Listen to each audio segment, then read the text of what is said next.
This video is proudly sponsored by Gamersgate. Download games anytime, anywhere. Visit Gamersgate.com.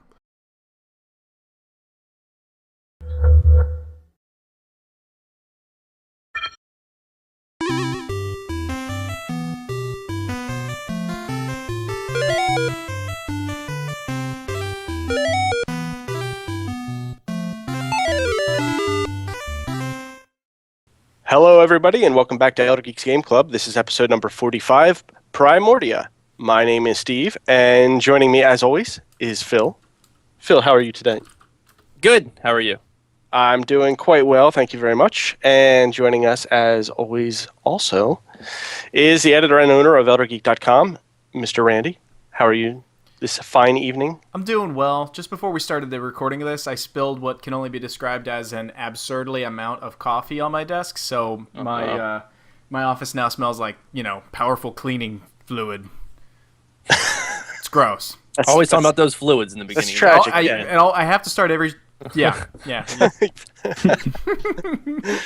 And joining us for the first time from sunny Toronto is Joe, the host of the Upper Memory Block podcast. It's very nice to have you. How are you tonight? I'm doing great. And if by sunny Toronto you mean we almost just had a horrible ice storm, Toronto, then you are exactly right. I wish we had an ice storm. We had like record heats yesterday. It was ridiculous. I probably would have taken that today, but Yeah, I was complaining about the heat here to someone out in the Midwest, and they basically were like, oh, boo-hoo.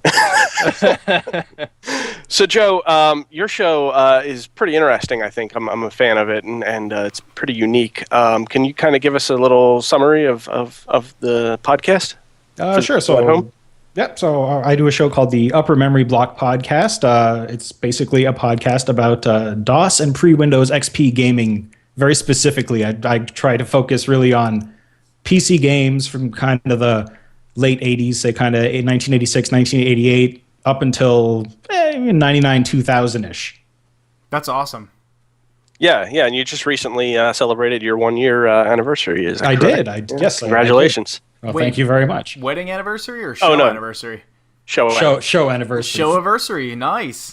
Dude, I've been actually really excited about this because I've had a game stuck in my head for like the longest time, and I can't find it anywhere online. Let me bounce this off of you, and maybe you'll remember it or not, and then I swear we'll go on to Game Club and talk about our video game. Sounds there was good. a game that I played on my old 286.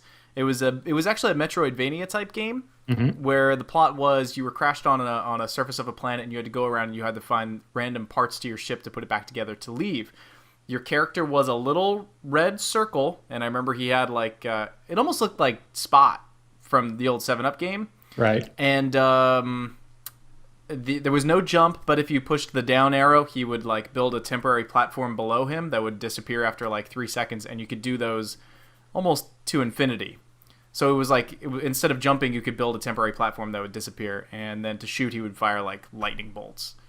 Well, I think you got me on that one. Damn it! If anybody out there knows what that is, I am dying to find that and dying to replay it. I was thinking Crystal Caves for a second, but it's not that. No, because there you were a little minor dude. For the longest time, my memory was telling me that the game was called Starcross, but Starcross is a completely different old PC game from this one. So, well, anyway, I tried. If it comes to me, I will definitely I'll blurt it out right in the middle of someone else talking. So, for those of you who may be joining us for the first time, what we do here on the Game Club is we pick a game and we'll play it for a couple of weeks, and then we get together here and record this podcast where we have kind of an informal chat about the game, not really an official review, just kind of give our thoughts about it, what we like, what we didn't like, stuff like that. And this time around we played the game Primordia, which was perfect why I wanted to have Joe on for this episode, because it's very much harkens back to that DOS era of adventure games.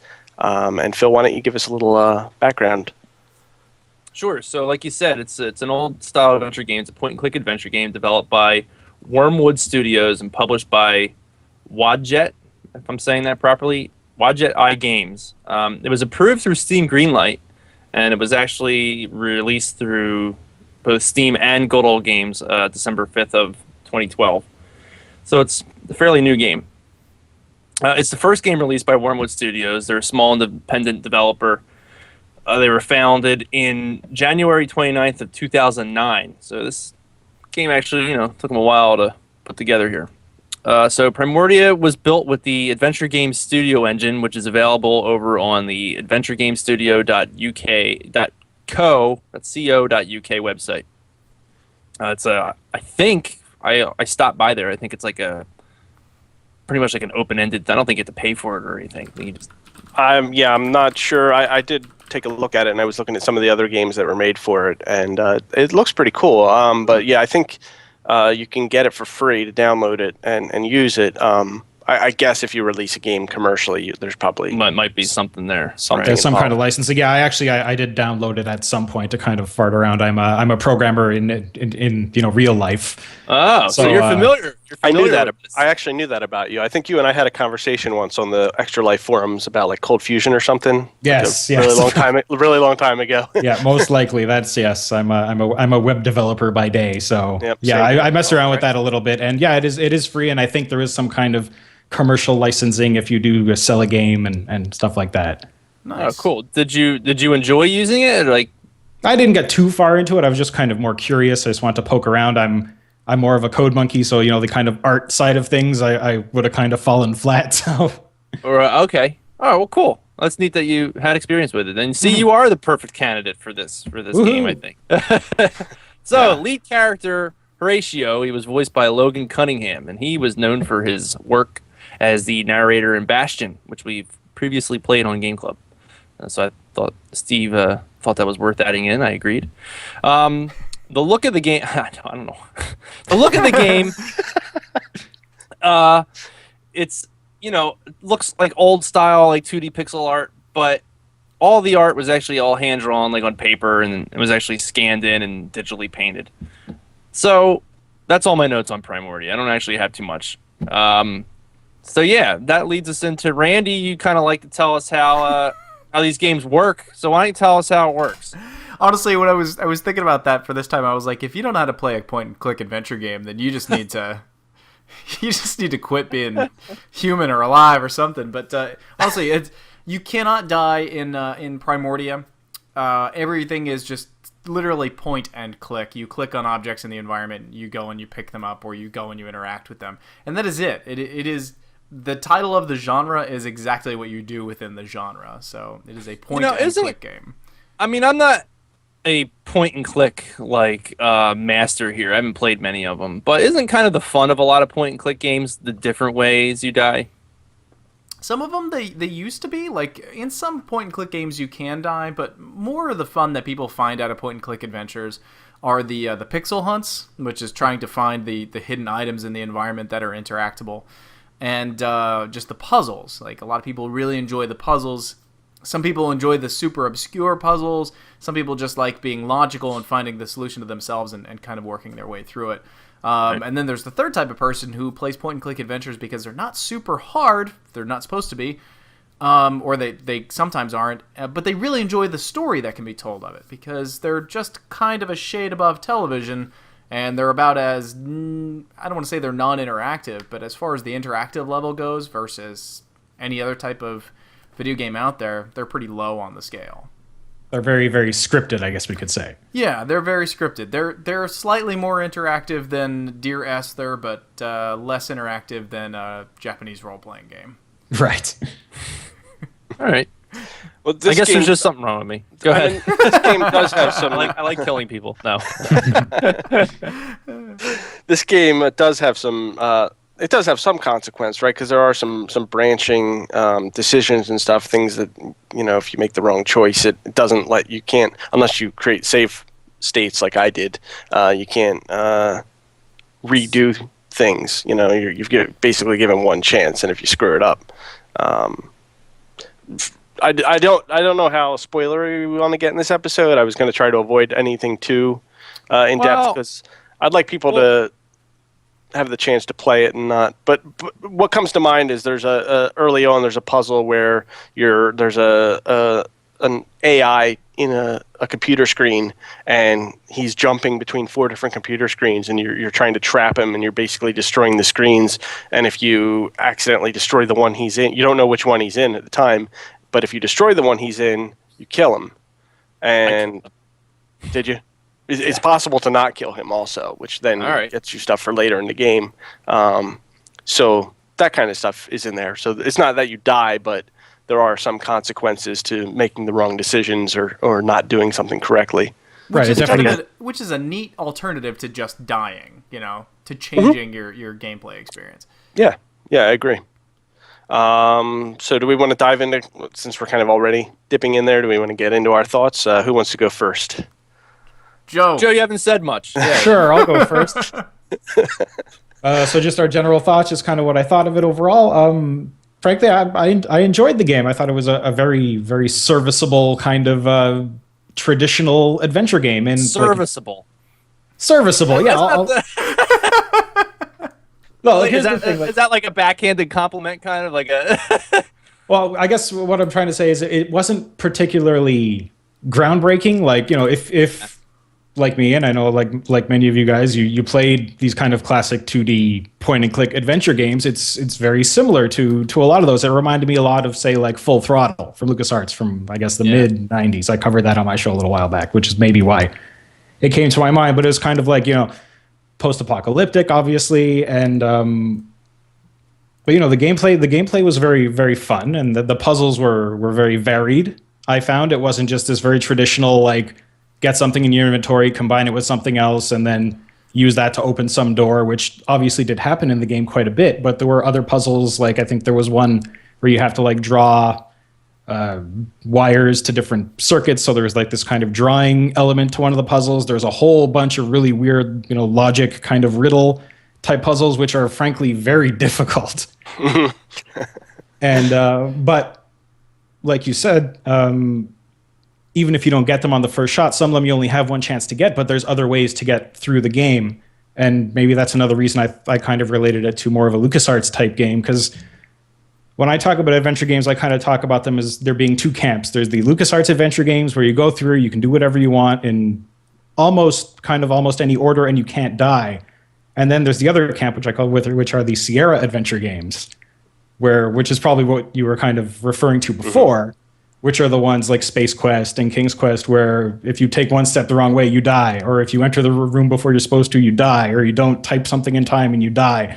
So that's kind of the other extreme. And this game is most definitely not that way. But no, I definitely enjoyed it. I like the art style. I think I read on the developers are actually pretty active on the GOG forum for the game. And I think one of the artists, this is actually the developers, I think they're only a three-person team that built this whole game. And they drew all the art and everything in high res, and then the fun of it was pixelizing it, making it 2D. And I know one of the reasons for that was obviously an homage to kind of old adventure games. Yeah. But the other reason that the artist was saying was that, frankly, if they did everything in high res, it would have taken him about 2 years to do all the animation. So there was also a bit of a practical angle to going through that. But yeah, the art was great. The voice acting was surprisingly good. And overall, I quite liked it. Cool. Yeah, I think the voice acting was really kind of a high point for me, which isn't to say I didn't enjoy other aspects of the game, but I think the voice acting really stood out. And one thing Phil and I had been talking about the other day over Instant Messenger was that the Horatio and Crispin, the two characters, have a very Snake and Otacon kind of rapport going on. Oh wow! I never even thought about it, but you're totally right. They did. I actually thought, I said to Steve, I think the robot is Otacon. I was like, I think it might be him. I looked it up, and it's not him. Yeah, it's funny, and Crispin even calls Horatio boss quite a bit as well, right. Which dude, that's pretty. I think there were some intentional nods to that relationship, but yeah, it was not the same obviously not the same voice actors, but yeah, there was a couple moments, a couple things he said, and there would be some lines that Horatio even delivered that almost sounded like Snake a little bit, which kind of made me laugh a couple times. Like he would say something and then just like pause and like wait, and then like I could almost see, you could see the ... like above his head or whatever. But yeah, I thought the voice acting was phenomenal, and especially when you get to Metropole and you start meeting some of the other robots and stuff, and some of the characters you encounter, really high quality voice acting. And And I guess the reason I also bring that up is because I have played. There's I think at least two other sets of adventure games from this Wad Jedi Studios. One of them being the Blackwell series. I played the first two of those, and there the voice acting was quite a bit more amateurish, I guess we could say. And I guess the other one is Resonance, and I have that. I bought it from GOG. I haven't gotten around to playing it yet, and though everything I hear about that one is it's quite good. So I guess And from what I was reading through notes, those guys, the publisher Wadjet, they were the ones that actually supplied like the voice actors to Wormwood Studios or something like that. Like that was like their role, like in publishing. Like they did stuff like they found the actors. So I guess in between those games, maybe they got some better connections or were able to step it up. Since you said the one was pretty amateurish. Yeah, I mean, it was a good game and all, but definitely there was some voice acting that left a little bit to be desired, I guess we could say. Mm-hmm. A common thing in many games. True. Very true. Yeah. Other thoughts, I mean, some of the puzzles, I could just possibly be really stupid, but I got stuck on quite a few, and I found myself going out and kind of looking things up, and because there was some, especially early on, and I think a lot of it was just kind of figuring out the rhythm of how the game works and what their logic is for puzzles and stuff. So early on, there was things where you have to combine things in your inventory, but you not only have to combine them, but you have to do, like, if you have two things in, I'm holding up my fingers so people listening on the podcast are going to have no idea what I'm talking about. But if there's two things in your inventory and you drag one on top of it, he'll be like, that won't work. And then you take the other one and drag that onto the first thing, and then it works. And then you're like, oh, okay, I solved it. And that kind of stuff I found to be a little frustrating. I guess that's just the nature of how these games are. And outside of the Sierra games, I don't have a ton of experience with adventure games, so maybe that's just my ignorance. No, dude, that's the way all adventure games play. And what's funny is, like, I didn't have a whole ton of time to play this game, and I got to admit I didn't finish it, and I clearly did not get nearly as far as you guys. But that's always been like one of my hangups with adventure games is like the irrational combination of inventory items to create solutions to your puzzles, and I thought to myself, I'm going to stop wherever I kind of get stopped by the game, and I didn't get too far, and I found myself like doing what you were talking about, but just like going through my inventory and just like slamming one item on top of the other to see if something would go. But right now I'm officially stuck in the game. Where? I am at the point where, and people who are watching this, by the way, probably don't need to worry too much about visual spoilers because clearly I didn't get too far, and I clearly didn't get too far too quickly either. But I got to, I found a sentry robot who is guarding an atomic bomb, or at least like a hydrogen bomb or some kind of giant bomb behind him. And we need to get the power core out of it. And I answered the questions about humanity improperly, and now we need to go out and find a piece of glass for him. And I've looked everywhere, and I can't find a piece of glass. And so it's in the junkyard. Everything's in the junkyard. Where in the junkyard though? Like, where? Well, I think what happens is with the junkyard, as you go back throughout the game at different points, and actually, I'm putting a pin in this because I want to mention something about that. If you go back to different places at different points in the game, things that might not have been interactive before can become interactive based on maybe new things. Well, yeah, but that, I mean, it's also dependent on things that you might not have had before that now you do, things like that. But what I wanted to mention about the junkyard, and I actually had to start the game over because I encountered a game-breaking bug, and I looked it up on their forums, and it actually, they said, yeah, you're screwed. Basically, a couple other people had the same problem, so this is just a warning.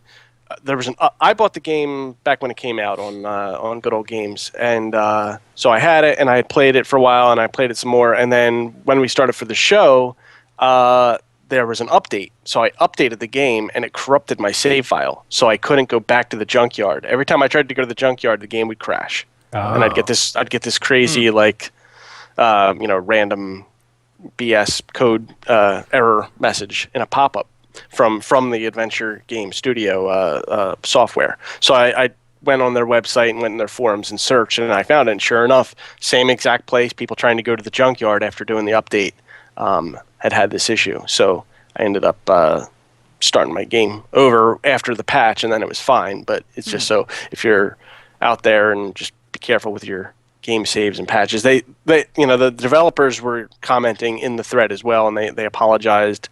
Not the developers of Primordia. I think it was the developers of the game studio.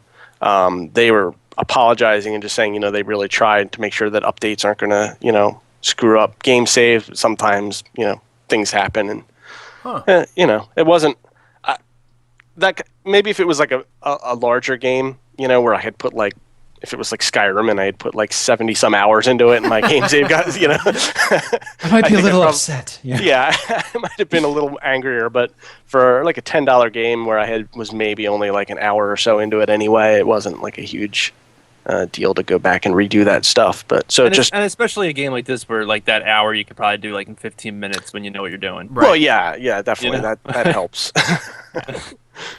Although some things I forgot, so like I said, right. I actually thought it was a bit interesting because when I did go and download the game on GOG, I kind of went there and I said, okay, I'm gonna go install the game. So I go there and there's the installer, and then all of a sudden there's an update under there. I'm like, well, why wouldn't they just roll the update into the installer? It just seemed a little janky to me, but there must be some reason.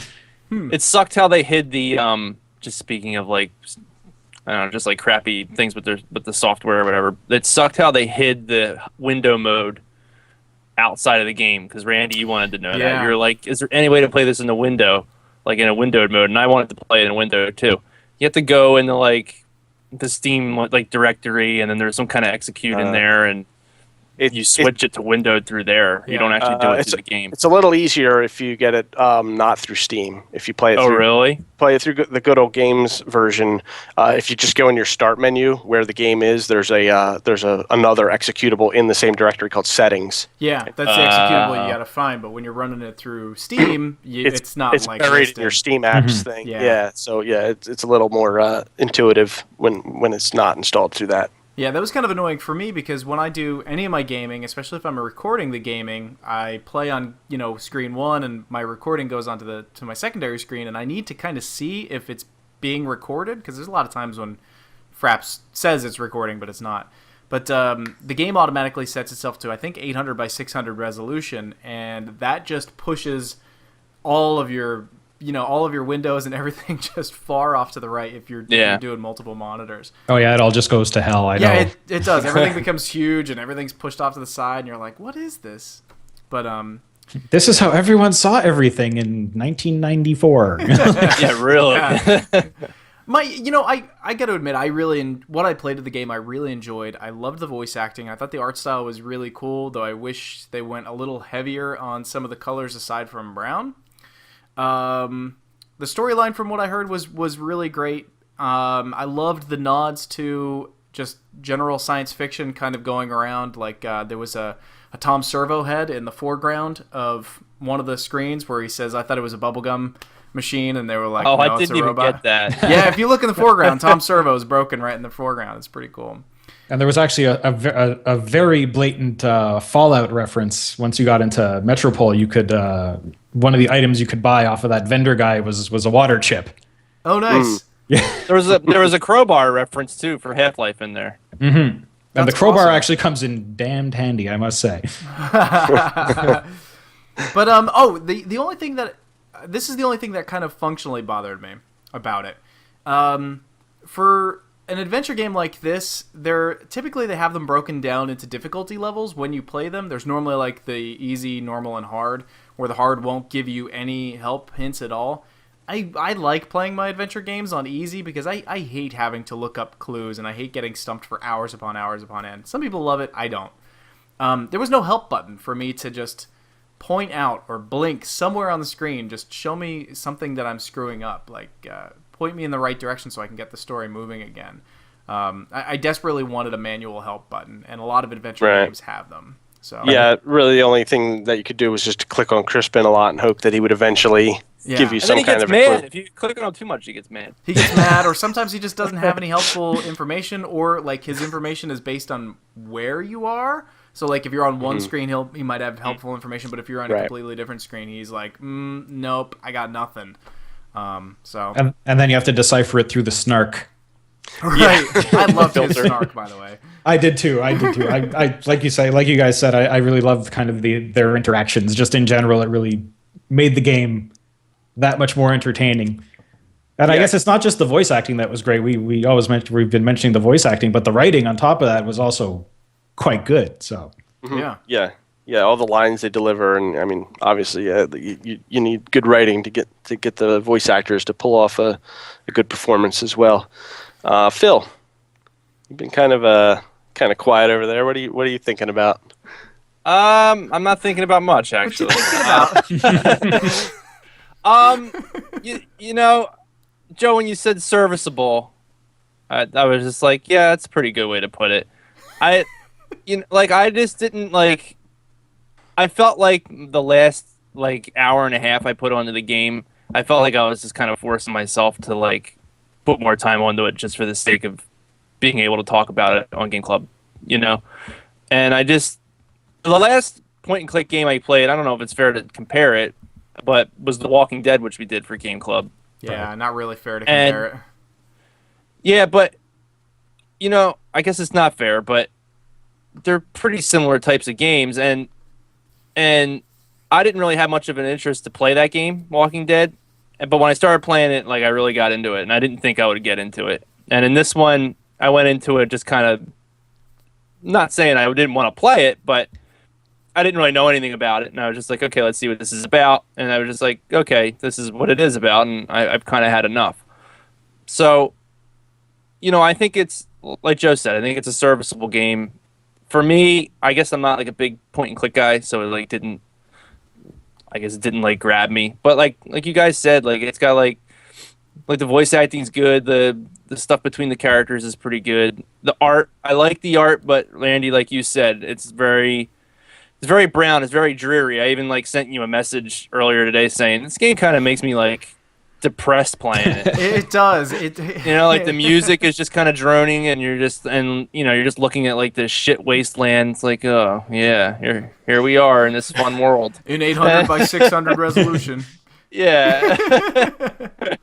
It's brown and it's blocky.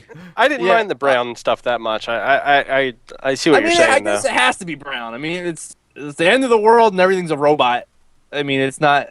I don't know. Yeah, I mean, I just got out of reviewing the first two Fallouts for my show, and that's post-apocalyptic as can be. And the Fallout 1 and 2 are brown and gray and black and brown.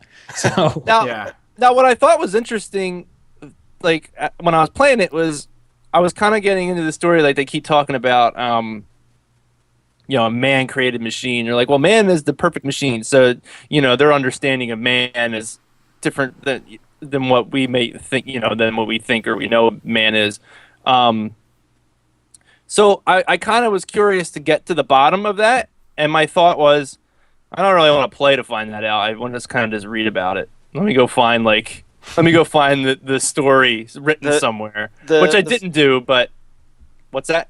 No, I'm sorry. I didn't mean to talk over you, but I think the fiction of the game is really interesting, and I would almost like to see more from this universe. I'd like to see it expanded upon in maybe even other mediums. I think they've got something cool going on there.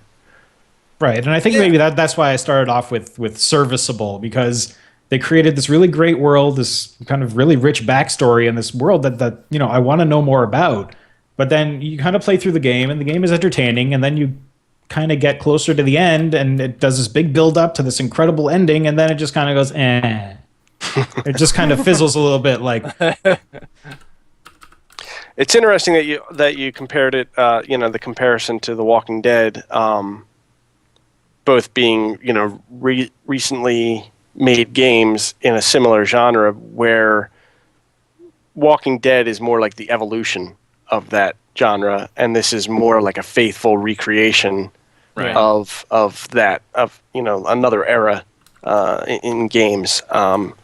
But it's funny how they kind of mirror each other in some ways, and then but like you were saying, The Walking Dead for you was a more enjoyable experience just because I think it's a bit more refined, Whereas a lot of this game, there's a lot of times where you're literally just hovering your mouse every pixel of the screen trying to find the thing that like pops something up, and it's like, oh, I'll click on that, So whereas I don't really remember.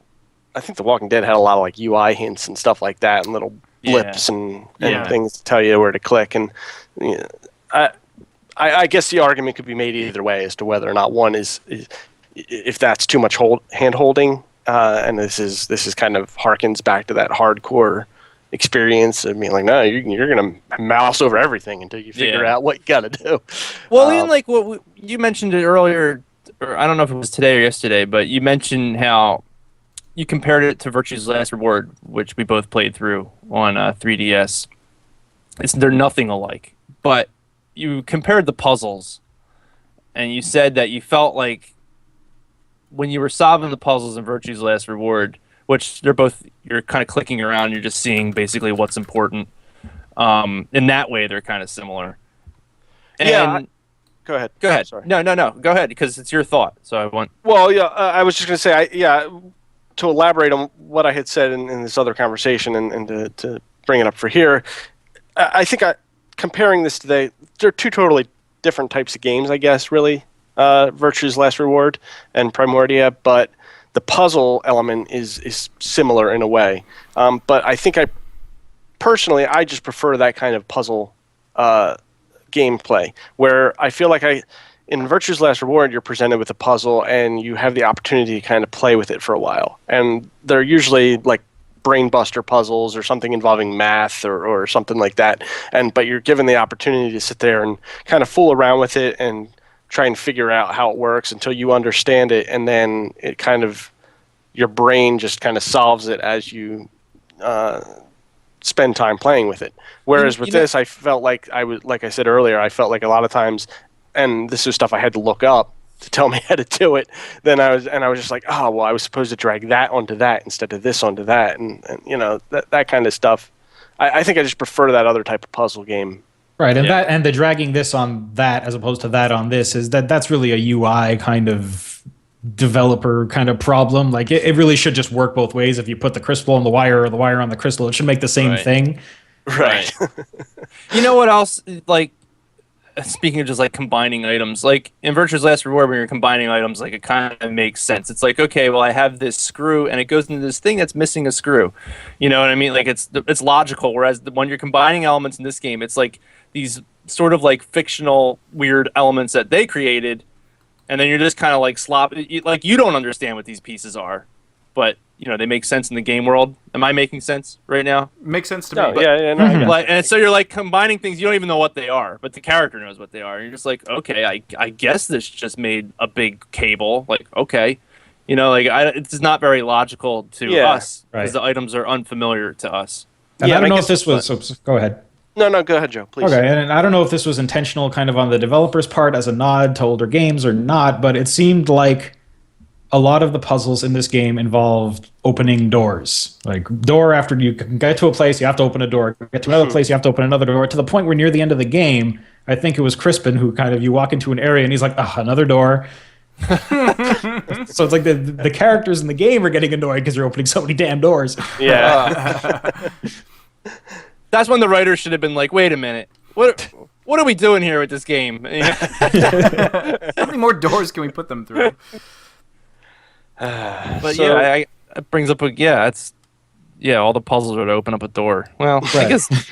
I guess that's what Zelda's like that, and I can't get enough of that, so I don't know. Well, I guess, and I even wrote it down in my notes here. I guess this game to me is kind of like a decent movie. It's a movie that I'll watch one time. I'll enjoy it that time I watch it. Am I going to watch it again? No, probably not. Yeah. That's a pretty good, fair summary. Yeah. Yeah, I think for people who are hardcore about adventure games, I can't imagine that they probably have not already played this game, as it's been out for 6 months or whatever. But for people who haven't, I would say if you're really into adventure games, and especially if you're into those kind of classics, the Lucas, the Sierra games, and from back in the day, definitely the game's $10. If you buy it on Good Old Games, you get the soundtrack, you get a bunch of art, and you even get outtake files of the voice actors and stuff like that. And Cool. Neat. you get a lot of stuff for $10. It's definitely a deal for people who are maybe on the fence and aren't huge adventure fan games, but like the art style and are curious to check it out. It's been part of bundles in the past, I believe. It was part of one of the indie bundles for a while there. I forget which one, but and I'm sure you could find it on sale at some point. I think it's actually on sale today on Geo. Is it? Wow, really? Yeah. That's funny. I didn't even notice that. I haven't been on there in a while.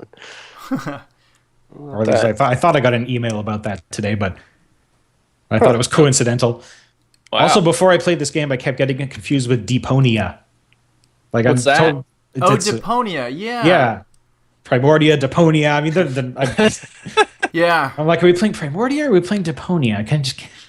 Did you play Deponia as well? Did you really? I haven't. So that's I hadn't played this. I hadn't played Deponia, so I was just like, eh. Phil, Randy, what are your you got any final thoughts on My final thought is, yeah. I mean, if you're into this kind of game, like you said, the price is right. Check it out. If you're not a point and click guy, I don't think this is going to be the game that changes your mind or gets you into the genre. My final thoughts. I thought that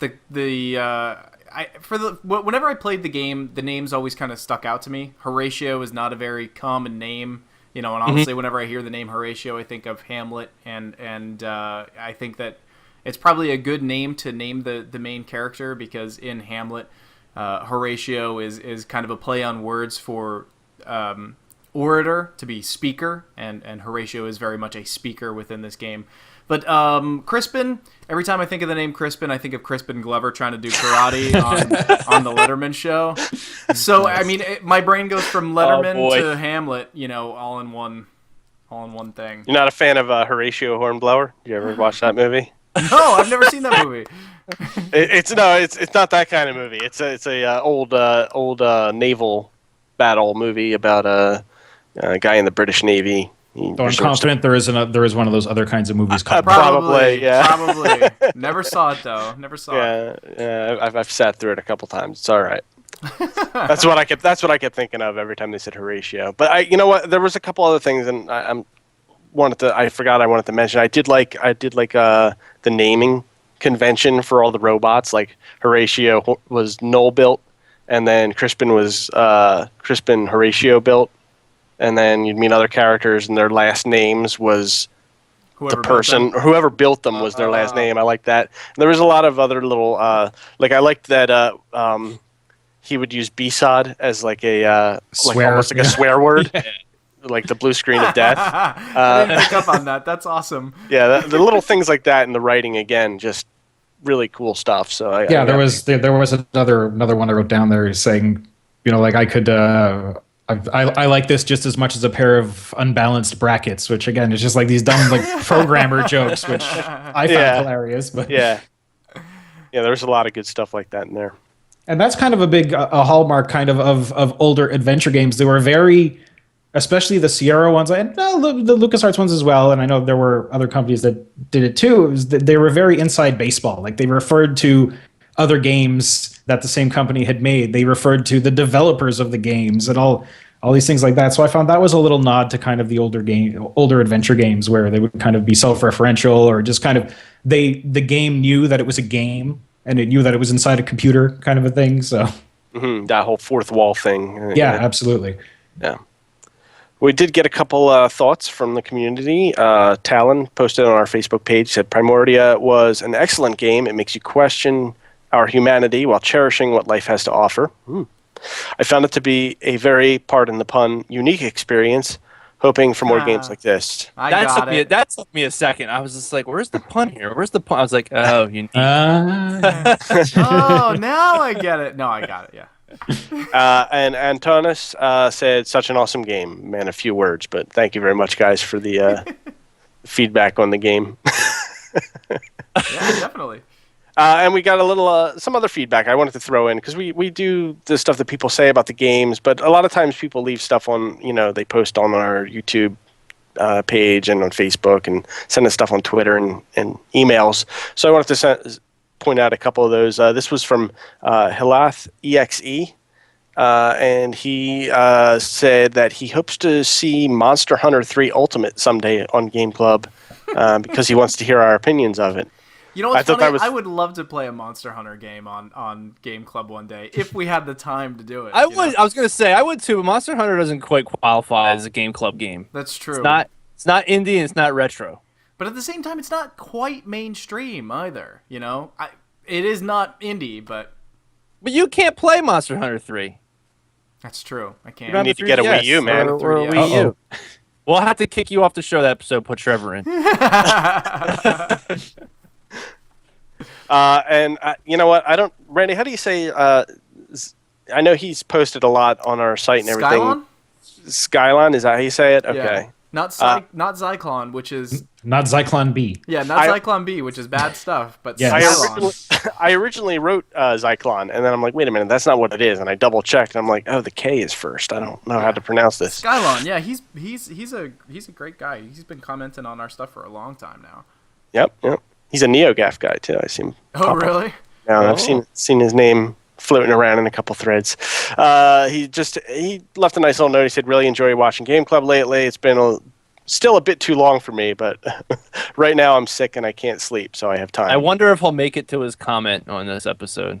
I don't know. So basically, he likes the show, but it's a bit too long. But since he has nothing better to do, yeah, thanks. Hey, wait a minute. Kind of but thanks, guys. Appreciate the. Hey, this is short compared to some podcasts. Some podcasts out there are like 3 hours long. Yeah, that's crazy. We try and keep it under an hour. Yeah, some podcasts take like a week to listen to. Basically, I finish listening to it, and then that morning, like a new one will be posted. Or it's like lunchtime or time to go home from work, you know. Yeah, like hour 15, kind of pushing it. You're doing okay. Once you get over that, it's just people don't have that much free time. I'm sorry. No. Yeah, and I'm one of those people that I can't listen to podcasts while I work. I have a really hard time focusing. And Joe, you may have I don't know if you have the same. With programming, I can't concentrate on the programming. The podcast, whatever I'm listening to, turns into background noise. And the episode will end, and I'll be like, I didn't hear anything anyone said. Right. There's some I can listen to while I work, and there's some I can't. So it just really depends how much I want to pay attention to what's going on in the podcast, or if I do just want some noise. That's true. Yeah. As long as you were like turning it into background noise and not accidentally typing what you were hearing into the code. that could cause some problems. I just need some noise to drown out the guy that sits next to me who yells at his mom on the phone all day. Oh yeah. Oh, that's great.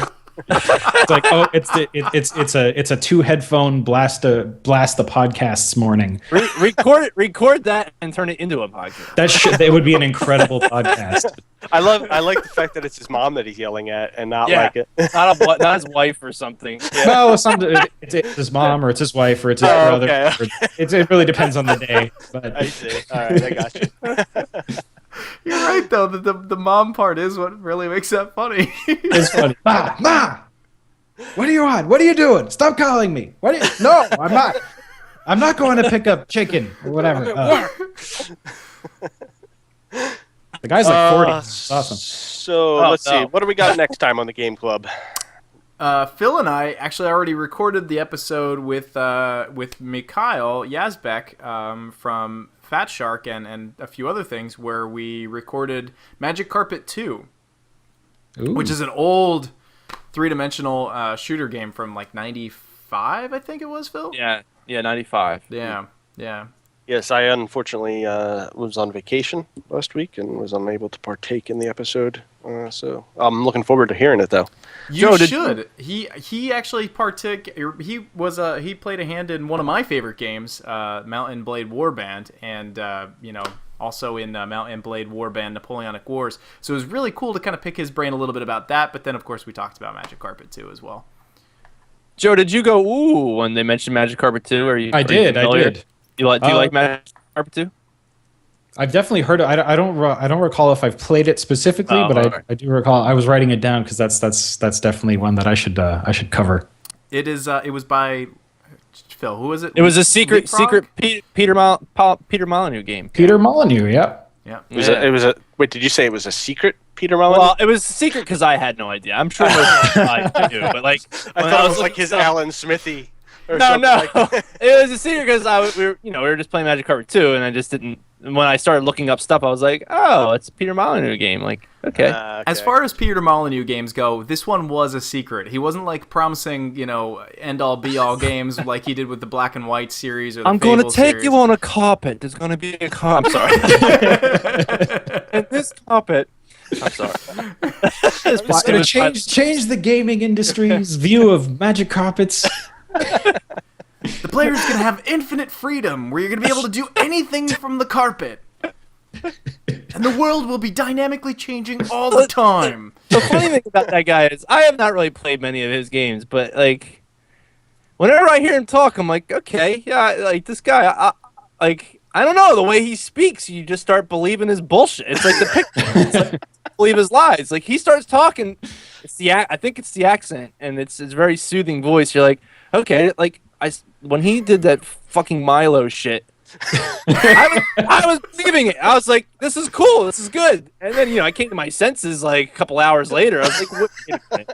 What is this? But as it was happening, You woke up on the floor and you were like, what? Hey, what?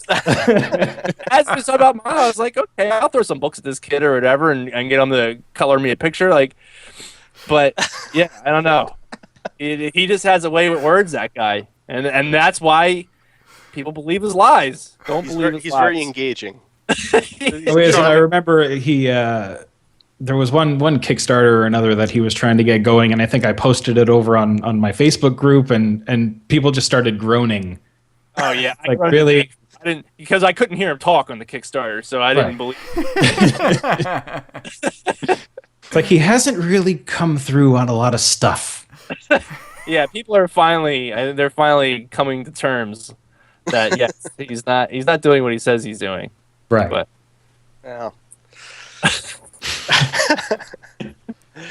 So, Joe, why don't you go ahead and could you let the people at home know how they can find your show and everything and check it out? Because I highly recommend they do. It's a great show.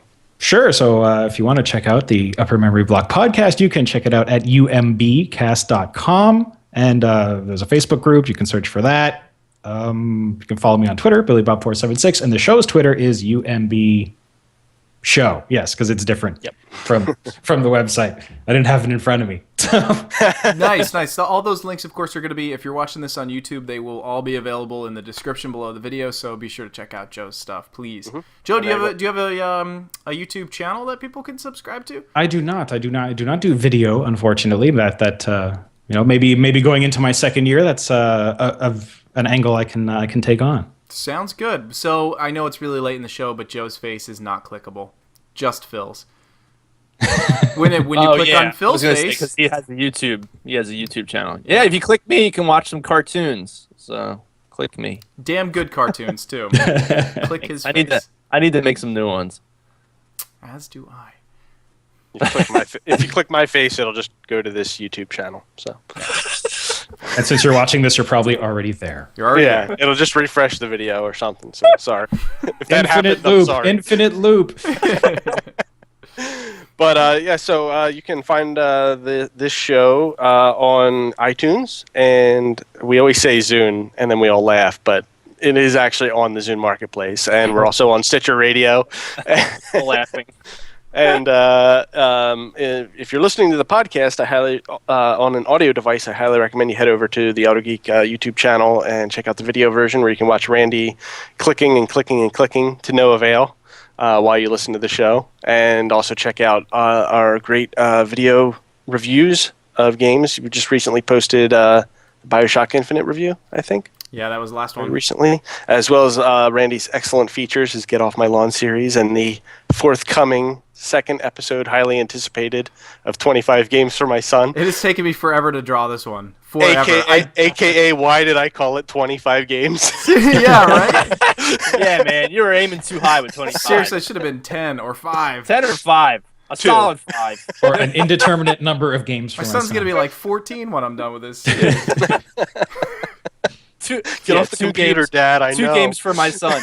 Yeah, You can just cross off the 5 in this episode. So you just like draw the X through the 5. 2 games for my son, and then you already got the whole thing finished. You got it all done. But you know what the funny thing is? I actually still do. I really do want to tell all 25 of the stories. But honestly, the hardest part is drawing all of these. I want to subcontract the drawing.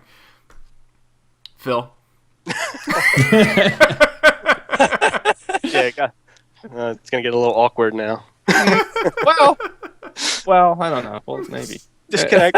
Oh, my connection's going bad, guys. Wait, what was that? Alrighty. Well, I think that about does it for this episode of the Game Club. Check us out in a couple weeks for Magic Carpet 2, or maybe sooner. Might be up a little sooner than that. We'll send out. And we haven't decided what we're doing after that, but we'll let you guys know. Yeah, follow us on Facebook. We'll definitely announce it there as to what game we're going to be playing next. Yep, absolutely. So, for myself, Steve, and Phil, and Randy, and Joe, thank you very much again for joining us. It was a pleasure having you here. We will see you guys later. Have a good night. See you. Night, everybody. Bye.